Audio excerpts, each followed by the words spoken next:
Ms. Brown was here for AB 474, SSI, SSP grants. I think it's a joint author. You're doing the presentation? Yes. Okay, all right then. You can, yes. It's up to which one of you, yeah. Okay. Yes, Ms. Brown. Mr. Thurman's coming down. Madam Chair and fellow members, myself and Mr. Thurman have co-authored or joint authored this AB 474. Thank you for your committee's excellent analysis. AB 474 increases the SSI and SSP grants for individuals from 90.7% of the federal poverty level, or $889 per month, to 112 of the federal poverty level, and it would amount to $1,099 a month. Supplemental security income and state supplementary payment grants are critical. They're critical as a source of income for 1.5 million low-income seniors and people with disabilities in California. Grants are funded both with federal dollars and state dollars, the SSP portion. These grants are typically the only source of income with funds for our seniors to pay for rent, to buy food, to pay for transportation, and manage any unanticipated expenditures. In order to help close budget shortfalls during the Great Recession, policymakers and the governor made deep reductions to the state SSP portion of the grant. Those cuts remain in place today after 6 consecutive years of official economic recovery. How many times have we been told as members that the state budget is an expression of our values? On March 17th, 2015, a joint hearing with the Assembly Human Services Committee on Senior Poverty in California revealed that the federal poverty level for a single adult is $11,777 a year. 20% of California's elders live below or at the poverty level. 56 below 200% of the federal poverty level. And they're struggling to make ends meet. In San Francisco, it was reported that seniors get more hospitalizations because of low blood sugar, because they don't have enough food. They run out of food by the end of the month. We had others that testified that 1/4 of households who rely on the program are taking care of grandchildren.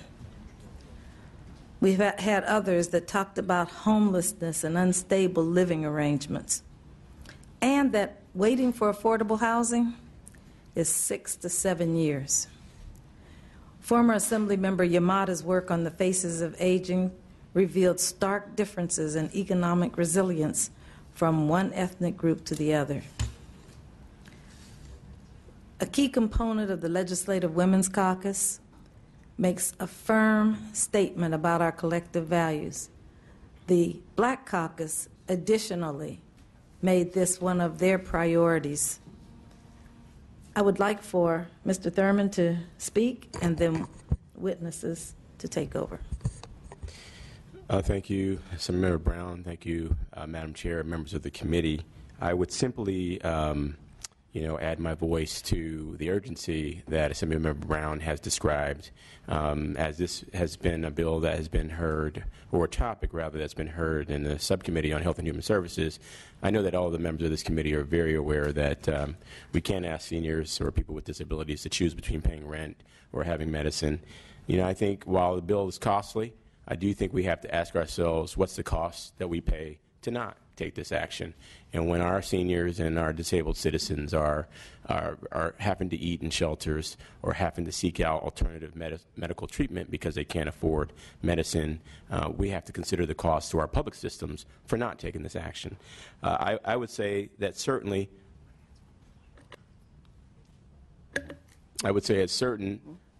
you can make every argument that at least a cost of living adjustment is required in the area of what we pay for SSI and SSP. These programs, like many in our social safety network, have been just decimated by cuts over the last several years. So regardless of agreement on how much it is or how expensive it is, I think it's, you cannot make any argument that there should be some increase. And in that respect, I would ask that this committee view this as a matter that should be allowed to proceed and continue in its natural course through appropriations as a bill that has merit, as a bill that is comparable to very similar bills that are now introduced and being heard, to consider increases in Medi-Cal reimbursement rates and to consider similar types of programs for similar populations.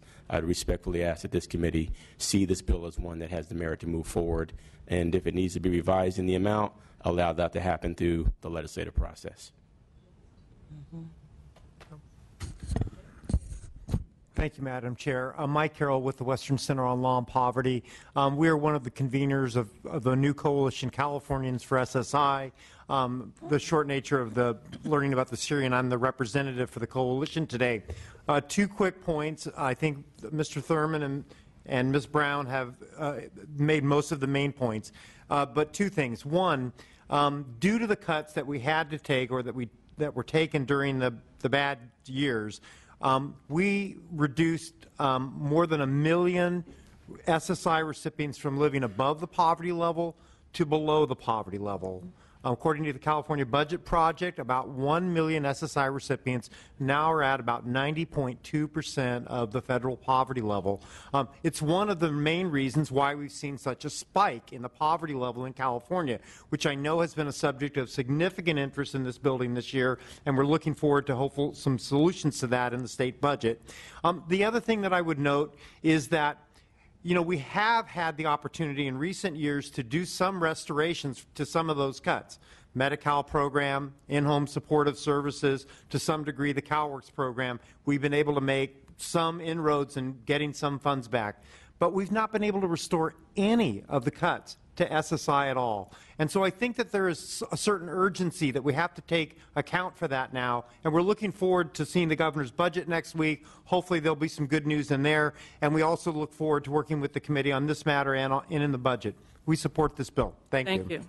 Chair and members, Kathy Mossberg representing the California Association of Food Banks. We just want to put a finer point on sort of where these folks are as it relates to fiscal insecurity.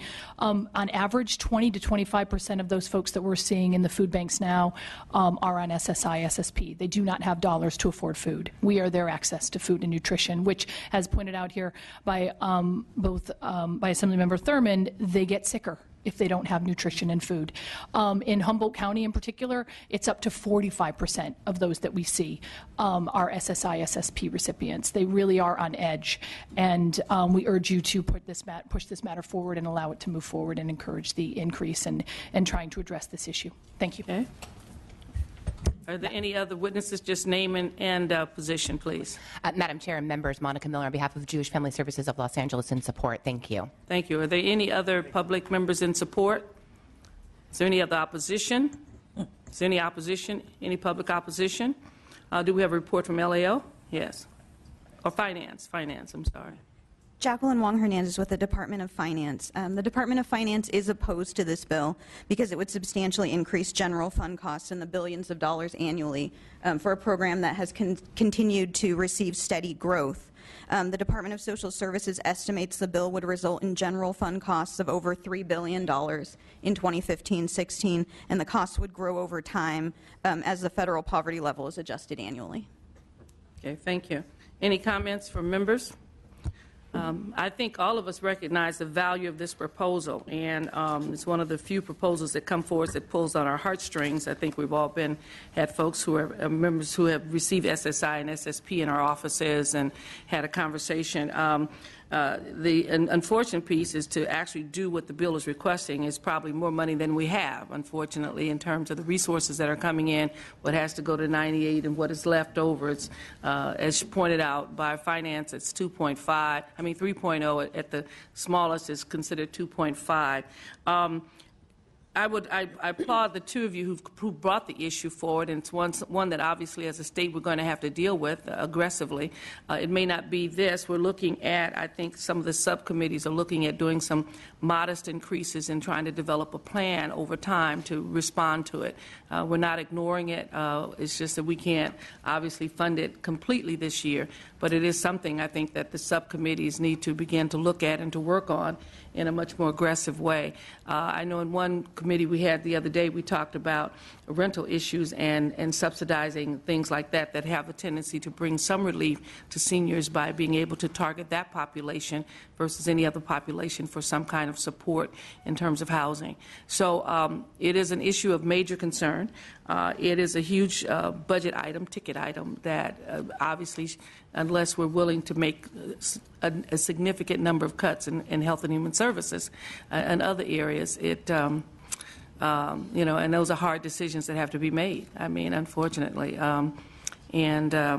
But we're working on it, and we'll hopefully this year we can do something in the budget, probably not the full budget piece of the request that's there.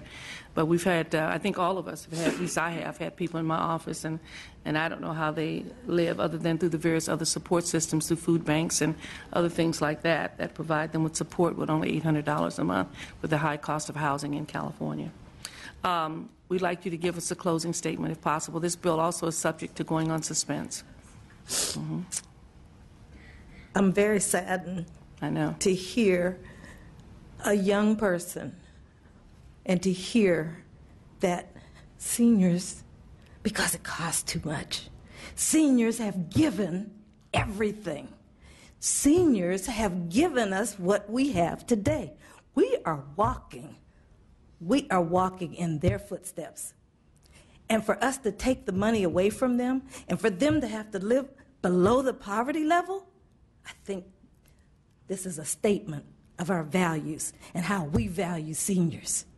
It's wrong. We have $3 billion going into, and I believe that we do need a rainy day fund, but we have $3 billion going into a rainy day fund, but we don't have anything for seniors. I think it's wrong.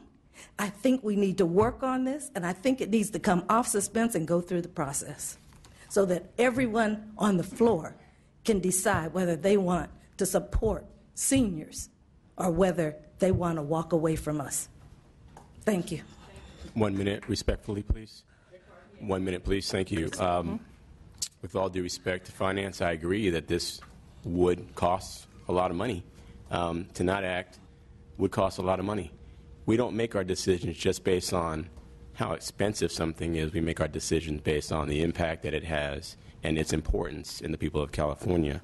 And for those reasons, I would humbly ask that this committee choose to not direct this to suspense, but to allow the bill to continue to move through the various venues that we still have to discuss what is the appropriate amount that the legislature could and the state could afford to spend, whether that be through approps, whether that be on the floor of the Assembly, whether that be through the conference committee, that there are still opportunities. As the chair has said, no one is debating the merit of the need, but that there would still be opportunities to talk about the cost.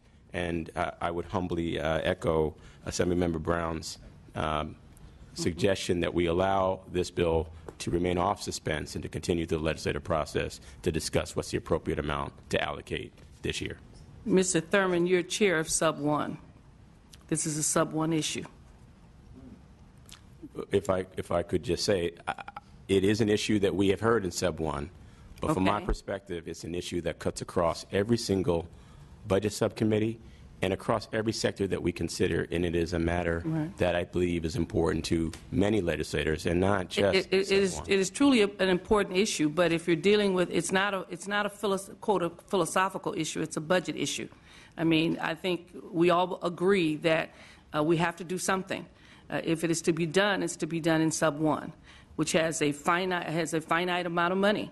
And so, which is always a situation where you're basically having to give up something to get something else. You're pitting one program, unfortunately, against another, or you either have to reduce something in order to begin the process of funding this one. So I'm just saying, you know, we can, if there's movement forward, the movement comes in sub 1 as a recommendation in terms of how much money is there and how much fits into that budget, and whether or not we're talking about removing child care, whether we're talking about moving CalWorks, I mean, those are unfortunately those are the core issues that are there, and I don't, you know, I think if we had $2.5 billion additional dollars, if we weren't dealing with the issues of 98, we'd probably, you know, this would be a priority. In addition to that, it's a priority, but it's such a huge priority that then that's why I said we need to look at how we're going to address it in increments rather than the whole project by itself initially, because of the resources not being there. And you know, it's a zero-sum game. In other words, unfortunately, we don't print money, and we're required to have a balanced budget. And so we have to, but it is a sub 1 issue in terms of all the things that sub 1. Sub 1 has a huge number of things that it has to respond to. I'd like to just state on record that when the Finance Department talked about the impact of the general fund, I think that it is bigger than a sub 1 issue, and I think it is within the rights, the responsibility of the California legislature to consider this as an issue that can be funded by sub 1. Whatever this group decides today, it is sub 1. I hate to say this. It is sub. I mean, only because the subs are divided into areas of expertise, and it's not in sub 5. It's not in 3. It's not in 2. And each one of them are coming forward with various recommendations. And that's not to shift the responsibility to you. What I'm saying is that there continues to be a pot of money, and you know, this is an issue that's important to me. It's an issue important to many. All the things we're talking about in funding is not $2.5 billion. I mean, you know, when we think about the money that we have as discretion to use, it's not $2.5 billion, mainly because of Prop 98 and what has to go legitimately to 98. Now, those additional dollars may grow in time as we pay down some debt and so forth and so on, and that's why I say it is important that we have a plan. You know, that this becomes a priority plan. It's kind of like last year when we said we wanted to basically review all of our facilities, those residential facilities, care facilities. We knew that we didn't have the money, but we asked our folks to go back and look at a plan. And in sub 1, and as a result, we kind of have a plan of how we're going to roll it out and slowly but surely add to it each year so that we get to the point where we're doing annual evaluation in a couple of years. So that's what I'm saying. It's not that unless someone knows where $2.5 billion is, which is more than the pot we've told we have to spend above the budget, then we're going to have some, you know, some issues. So, yeah, but if you're going to make a dent in it, and we can possibly, it has to come out of sub 1's recommendations. Mr. Nazarian. Thank you, Ms. Chair. If I can just offer at least some kind of a continued opportunity to have a conversation. Obviously, Mr. Thurman, you can continue having a hearing after the budget is done. Yeah. And what I'd be interested to hear about is many times we hear about what we can afford. I want to know what we won't be able to afford given the consequences of what we decide not to pay for now. So is there an opportunity? Years ago, there was an argument over adult day health centers. And it was a simple issue, in my mind, at least, my humble mind, where if we pay $72 today for 1 day's benefit to a senior, we may then help to ensure that a month from now, that senior is not in a hospital, costing the county and the state upwards of $10,000 for a night stay.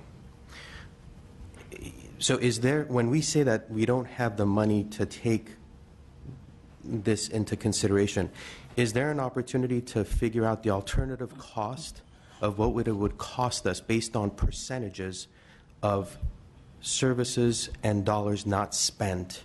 So dollars not spent today and services not realized today. I know this is a very rough and difficult estimate to come up with, but I think based on the percentages we deal with on a daily basis, I suspect Department of Finance can come up with that, and then that could lead to a lengthier conversation or during a hearing later on in the year. That's just a suggestion. I'd be interested in those numbers. Mr. Nazarian, I think I had suggested in my conversation with Mrs. Brown yesterday that we basically have a hearing here in the Capitol. I was willing to sponsor it with her to focus on this particular issue so that we can wrap our hands around the resources that are necessary, the resources that we currently have in terms of not only just the SSI, but also the related things that deal with housing and a host of other resources that may be available to seniors that we need to figure out what level of support. But we needed to develop a plan to basically accomplish that. So, and that would be a part of it, of course, in looking at what are the consequences of not supporting with more resources or medical support or housing or whatever. What does it cost us in the long run, even though we know what the initial payment cost us? What is the fallout effect of it? So yeah, I suggested that to her yesterday, and we talked about doing a hearing on under the Older California Act to begin to look at finances and things of that nature with regards to it. So it's not an item that we're just shuffling off. It's just that it comes to us as $2.5 billion, which we don't have at this time. And as a legislature, we need to develop a plan. If I could just address Mr. Nazarian's question, Madam Chair. Sure. Thank you. Thank you for the suggestion. In Sub 1, we would be happy to convene a hearing on this topic. The only thing I would want to really be clear about is the Sub 1 committee does not have a budget for any item that would cost $2 billion. And that's why you hear my advocacy for the bill to proceed, to have the conversation and to have the full weight of the legislature about what California's intentions would be on this issue. We'd be happy to hear it in Sub 1, but Sub 1 does not have a formal budget, and it certainly does not have a $2 billion budget. And so any proposal, Sub 1 could make recommendations that are advisory and that ultimately, yes, might have some influence, but ultimately requires the full weight of the legislature and then ultimately the governor to make such an impact. And so that's why you hear my advocacy today that the bill move forward. And so, Ms. Weber, I just want to say... Hold on. I think there's some other members who want to weigh in. Mr. Jones. Thank you, Chairwoman Weber. I've looked at this bill proposal pretty extensively and spoken to a couple of Republican consultants and other Republican members, and we think that it's supportable. I'm not speaking for the entire caucus, but some of us certainly feel that way, and I think that I'd be willing to make a motion today that we move forward with it, and hope that there would be bipartisan support on this bill, and that we'd be able to take some action on it today. There are no motions taken for bills that go into suspense. Okay. So I suppose the second is out of order. Yes. I think it'd be good for the public to know that the Republican caucus has moved in and seconded this bill in support. So thank you. Okay. I'm going to let it go, but I just want to say, it's not like we're asking for money that's additional money. We're asking for you to restore the money that you took away from the seniors so that they could balance the budget here in Sacramento and in this state. It's their money. It's not our money. It's their money. We took it from them. I think it's only fair that you allow this to come off of suspense and to move forward through the process. Okay. Any other questions? Mr. I just want to, as someone that's, obviously as chair of the California Legislative Black Caucus, this is a high priority for us in the budget, without a doubt. And so I'm trying to get to, as someone that's still chair of Budget Sub 5, who had to deal with a court system that's saying that they're $1.2 billion in the hole. And I've had some success getting $100, $200 million for the courts over the last 2 years. And it came out of Budget Sub 5. And I think that's where the chair is getting to. That, and I'll be willing to work with you to come up with a comprehensive strategy on how to do that. And I will tell you this, that by working on it for the last 2 years, not only have we've come up with ways to find monies to put back in the court system, but just recently I brought up to the chair of the budget that there may be a revenue stream, I'm catching a cold, of about $10.6 billion that the courts have not accessed. And so I would not have gotten to that if we hadn't had hearings.